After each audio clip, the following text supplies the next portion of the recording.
Hello CA final friends, कैसे हैं आप सब। तो डियर, जो बच्चे मई और नवंबर 2025 के लिए प्रिपेयर कर रहे हैं उनके लिए इंपॉर्टेंट न्यूज है कि इंस्टीट्यूट ने डायरेक्ट टैक्स का अपना स्टडी मैट रिलीज कर दिया है। अब सर, इसमें खास बात क्या है? इसमें खास बात ये है डियर कि सबसे ज्यादा टाइम अगर उन्होंने कहीं पे लगाया है तो डीटी के स्टडी मैट को रिलीज करने में लगाया है।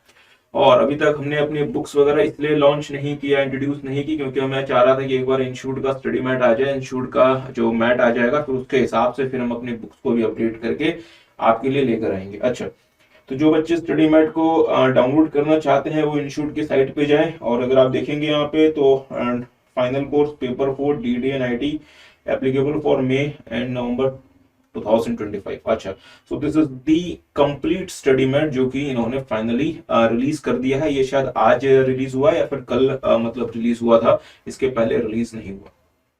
अच्छा, तो एक इम्पॉर्टेंट एक मतलब सवाल आता है कि सर इस वाले स्टडी मैट में क्या क्या चीजें नई हैं, क्या क्या चीजें इसमें नई ऐड हुई हैं, मतलब केस लॉस वगैरह का क्या है, इंस्टीट्यूट ने क्या क्या चीजें चेंज की हैं।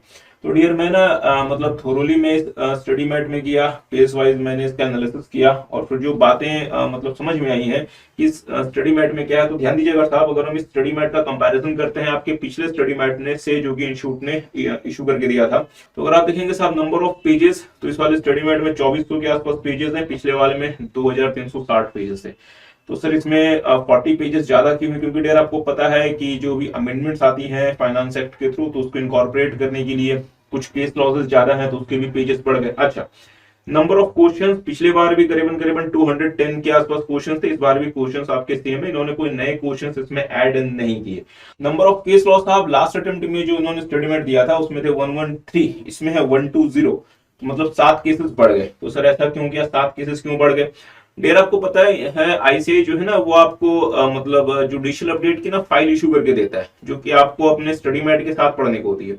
तो उस स्टडी मैट में तो उस मतलब जुडिशियल अपडेट की जो फाइल थी उसके सारे के सारे जो केस लॉस थे वो जो है वो नए वाले अटेम्प्ट के स्टडी मैट में ये इनकॉर्पोरेट कर दिया करते हैं। तो ये जो 7 केस लॉस जो बढ़ गए हैं वो बेसिकली मतलब जुडिशियल अपडेट जो होते थे उसी को इन्होंने अब मेन बुक में इनकॉर्पोरेट कर दिया। सच कोई नया केस लॉ नहीं है, जो मतलब जुडिशियल अपडेट था उसी को इन्होंने इनकॉर्पोरेट कर दिया। तो इससे एक बात तो ये समझ में आती है कि ये केस लॉस को बढ़ाते जा रहे हैं, कम नहीं कर रहे। क्योंकि साहब मैंने आपको पहले भी कहा था कि जब तक आप केस लॉस नहीं पढ़ेंगे आप इनकम टैक्स लॉ को कंप्लीटली नहीं पढ़ सकते।